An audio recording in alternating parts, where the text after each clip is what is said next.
নমস্কার বন্ধুরা, নতুন আরও একটা পর্বে সবাইকে স্বাগত। আজকে বানাবো সকালের তাড়াহুড়োয় বানানো যায় এমন একটা সহজ রেসিপি। প্রথমে রেসিপিতে যা যা লাগবে সেগুলো প্রথমে কেটে কুটে নিয়েছি।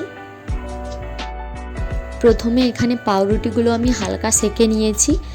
তারপর পাউরুটিগুলোতে ভালো করে টমেটো কেচাপ লাগিয়ে নিচ্ছি।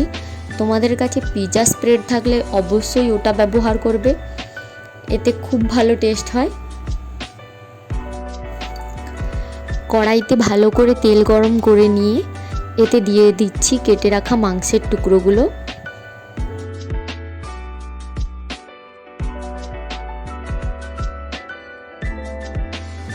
মাংসটা একটুখানি ভাজা ভাজা করে নেব।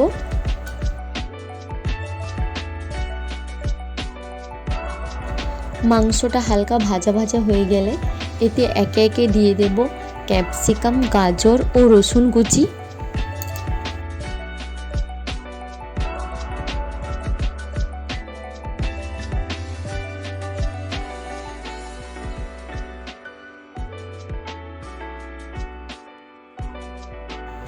সব কিছু একসাথে ভাজা ভাজা করে নেওয়ার পর এতে দিয়ে দিচ্ছি টমেটো ও পেঁয়াজ কুচি। এবার দিয়ে দিচ্ছি স্বাদ মতো নুন।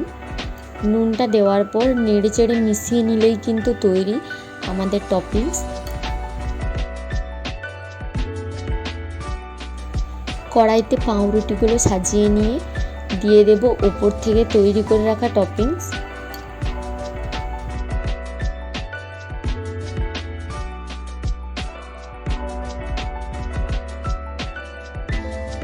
যতটা সম্ভব আমি পাউরুটিগুলো ভরে ভরে এখানে পুরটা দিয়েছি।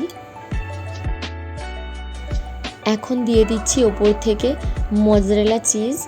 তোমরা চাইলে এখানে স্লাইস চিজও ব্যবহার করতে পারো। ওপর থেকে দিয়ে দিচ্ছি পিৎজা মিক্স। তোমরা চাইলে এটা স্কিপ করতে পারো।